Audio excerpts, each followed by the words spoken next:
You should have fresh baked cookies at your open house. Whether you're a realtor or whether you are, selling your home, there's a reason why, or there's a couple of reasons why you should bake cookies in your oven before an open house or even during the open house.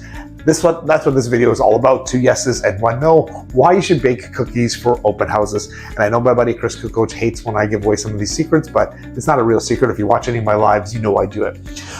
So the first, I'm going to say no first. The first no is, no, I don't do it just for the smell. Of course, when you're baking cookies, you get that amazing smell.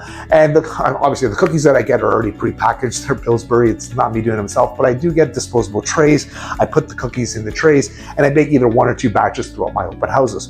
And it's not just for the smell. The smell obviously is great, but that's not the reason why I do it. The 2 yeses for is, the first yes reason why I do it is to show that the oven actually works. Sometimes you go into these new homes or even these older ones, but new homes especially, sometimes the ovens aren't always hooked up. This is showing you the oven works. And the second yes is when I have freshly baked cookies and you're coming in with your kids, the kids get entertained, they keep coming back and they stay longer because they keep coming back to the cookies and the parents can enjoy the home. So it's not just for the smell, guys, it's for all those reasons. So yes, you